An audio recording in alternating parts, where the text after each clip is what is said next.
దీని కళ్ళ ముందే ఇది ప్రాణాలు తీయండిరా.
కత్తి రోడ్లోకి దిగుడిపోయింది. లాగండ్రా.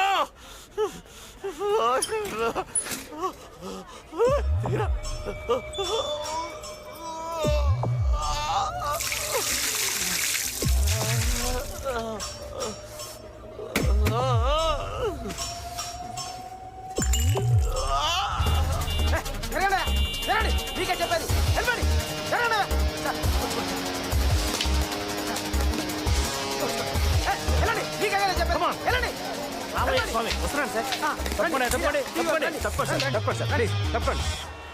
హలో ప్రతిభ, ప్రతిభ, ప్రతిభ వినిపిస్తుందా నీకు?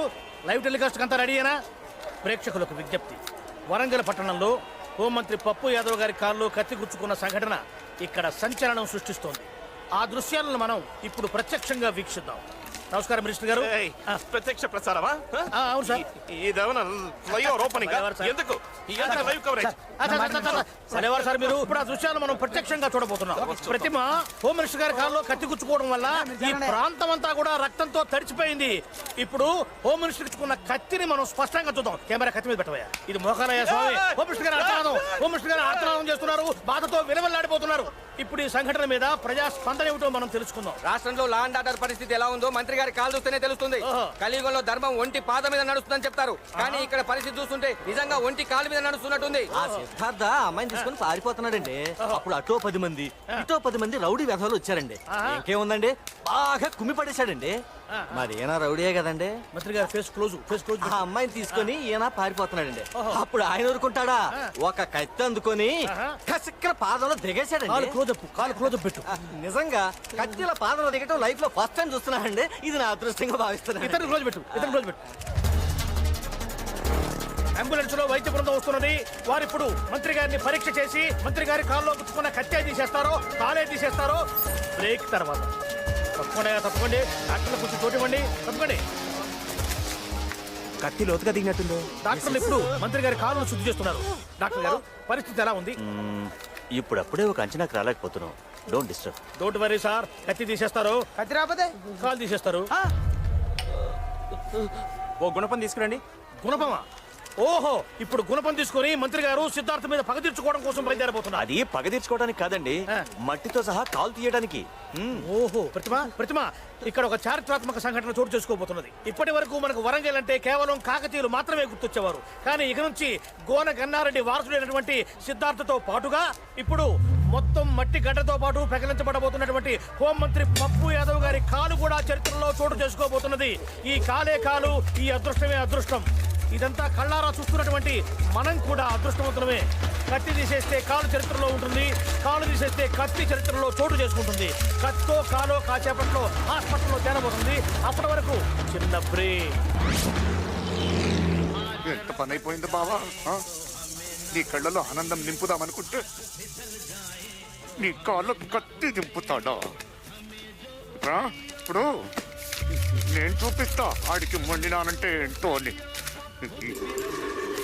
బాంబులతో ఆడు బద్దలు బద్దలు. మీ ఊరు వెళ్ళడానికి అన్ని ఏర్పాట్లు చేసింది.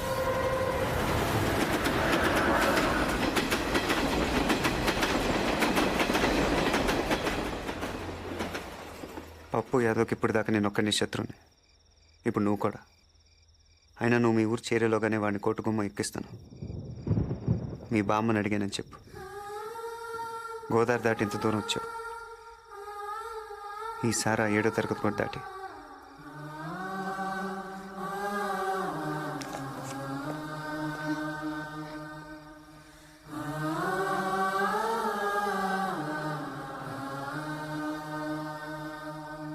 అయితే హాస్పిటల్లో మన మెడికల్ అందరినీ అలర్ట్ చేయండి. మొన్న నీకు ఎక్కడున్నాడో తెలిసింది. పదండి. ఇంకా లాభం లేదు. పదవి పోయినా సరే మన విశ్వరూపాన్ని చూపించాల్సిందే.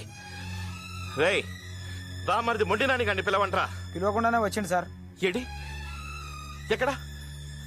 రే బామర్ది, కింద ఫ్లోర్ లోనే ఉన్నాడు, సేమ్ రూమ్ లో.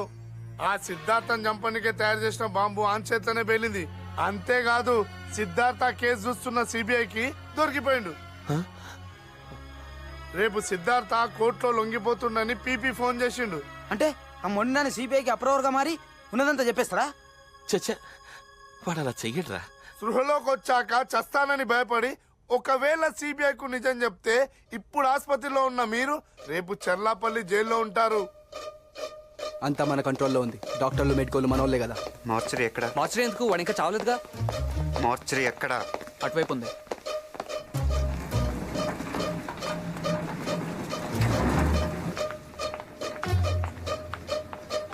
వీడి అచ్చం మొండానికి పర్సనాలిటీయే. తాగి అరెస్ట్ చేస్తున్నాడని పెళ్ళమే చంపేసిందంట. బాడీయే కాదు, బయోగ్రఫీ కూడా సూటే. అంత క్లియర్గా రావచ్చా? ఐసీయూ ఎక్కడ? అటు నుంచి లెఫ్ట్.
నీ బావ కళ్ళలో ఆనందం చూడాలనుకున్నావు. ఆడు నీ కళ్ళల్లో చావు చూడాలనుకుంటున్నాడు.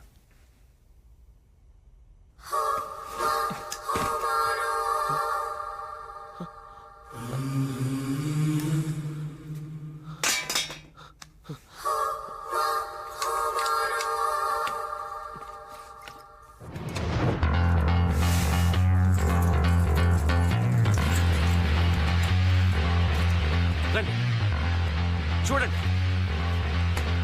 వాడు మొండినాని కాదు, ఎవరిదో శవాన్ని పెట్టారు.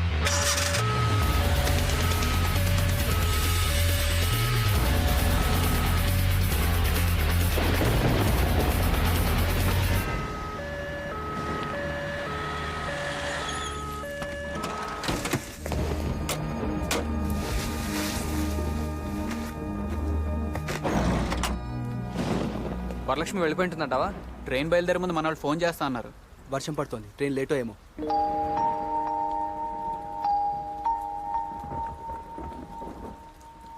ఈడిలాగే ఉంటాడుగా. మళ్ళీ స్పృహ వచ్చేది రేపు కోర్ట్ టైంకే.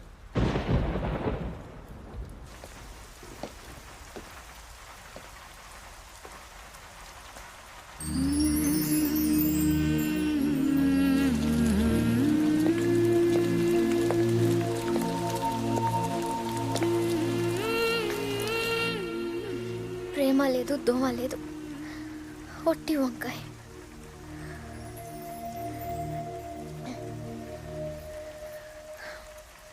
నేనేం బాధతో ఏడవటం లేదు, మోసపోయానని పశ్చాత్తాపడడం లేదు. ఏ మొహం పెట్టుకుని ఊరెళ్ళాలా అని ఆలోచిస్తున్నాను. ఈ మొహానికి కొంచెం తలెత్తుకునే అవకాశం కల్పిస్తావా? జనాల్ని మోసం చేసి ఈ నాయకుల్ని తరిమి కొట్టే పనిలో నాకు కొంచెం చోటిస్తావా? ఈ మాట పప్పుగాడినాలి. ఏం చేస్తాడు? అయినా వాడికి ఉందిలే నీ చేతిలో. కొత్త కనిపిస్తున్నావు.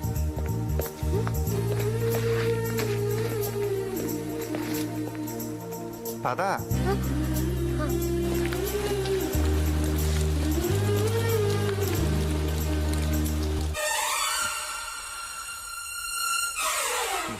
సార్, సిద్ధార్థకు కోర్టు ఇచ్చిన టైము ఇంకా 12 గంటలే మిగిలి ఉంది. ఈ లోపు ఏం చేస్తారో చేయండి. ఇన్నాళ్ళు ఆ సిద్ధార్థ గాడి మూమెంట్స్ మనకి క్లియర్ గా తెలియలేదు, అందుకే వాడు మనతో ఆడుకున్నాడు. ఇప్పుడు వాడి రూట్ క్లియర్ గా ఉంది. రేపు ఉదయం కోర్టుకు వచ్చి తీరుతాడు. హైకోర్టుకు వెళ్లి అన్ని దారులని బ్లాక్ చేసి వాడికి స్పాట్ పెట్టండి. Charminar beach, Puranapul beach, Madina hotel, city college, ఈ రోడ్లని బ్లాక్ చేయండి.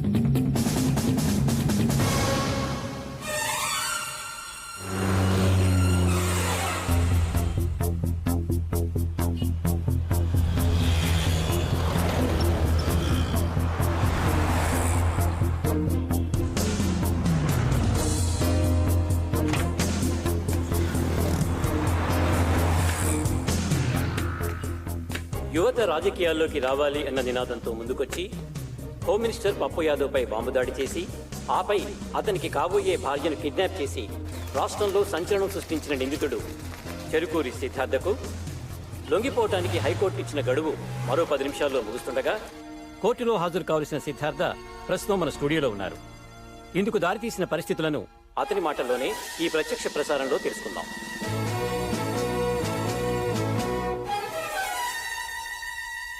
కోర్టులో మీ ముందు బోన్లో నిలబడాల్సిన నేను ఇలా టీవీ ద్వారా కనిపిస్తున్నందుకు క్షమించండి యువర్ ఆనర్.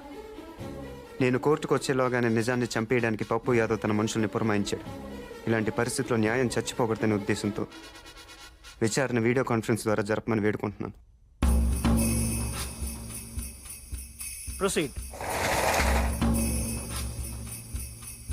2001 సవరణ దృష్టిలో పెట్టుకుని నాకున్న విశేష అధికారాలతో అనుమతిస్తున్నాను.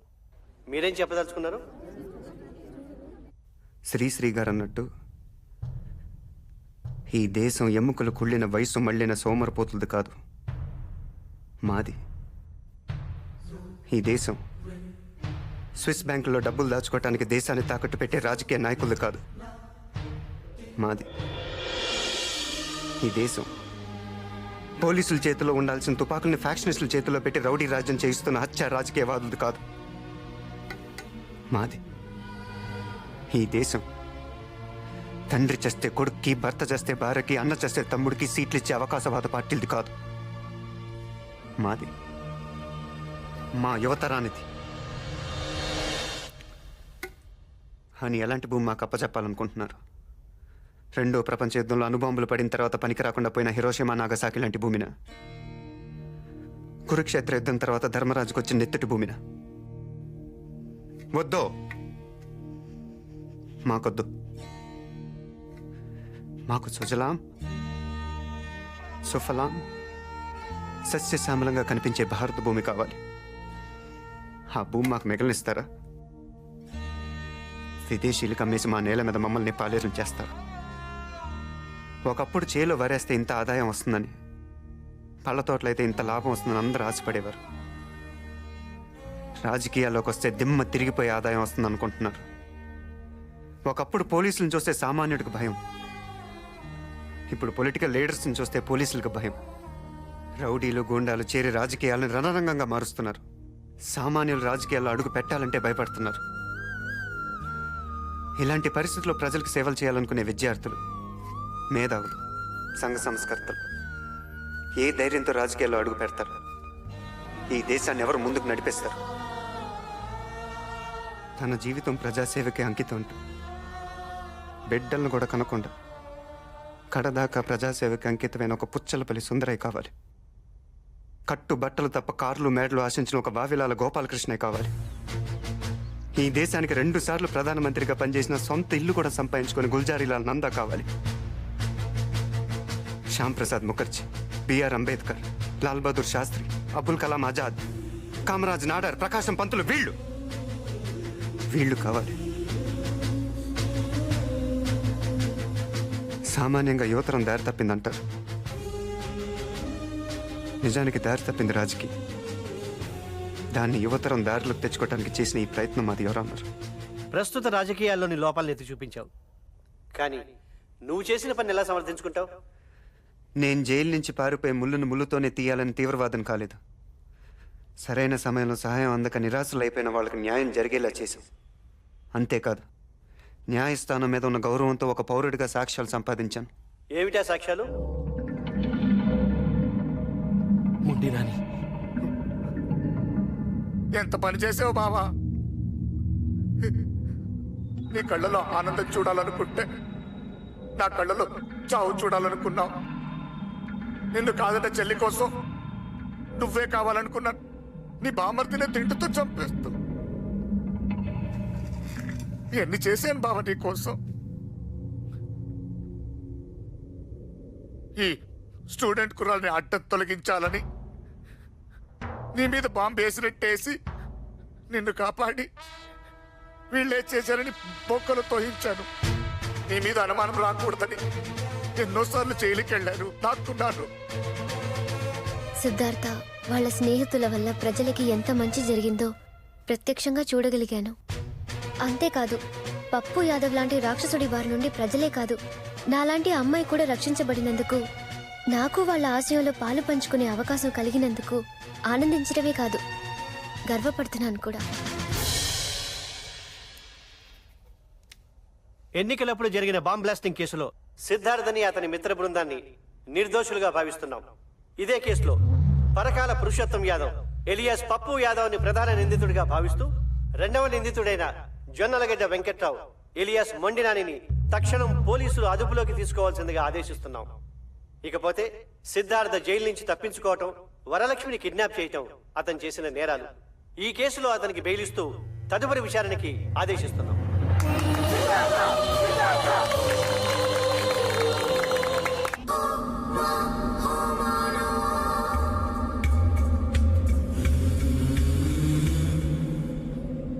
ఇది నా ఒక్కడి గెలుపు కాదు, మనందరి. ఆంధ్రప్రదేశ్లో ఉన్న అన్ని యూనివర్సిటీ స్టూడెంట్స్కి ఇదే నా పిలుపు. రండి, రాజకీయ గోండాల్ని తరిమి కొడదాం. ఏం జరిగింది తెలీదు. Blood, oh my God. Ambulance phone చేయండి. టైం లేదు, బండి రెడీ చేయండి. ఏం జరిగింది?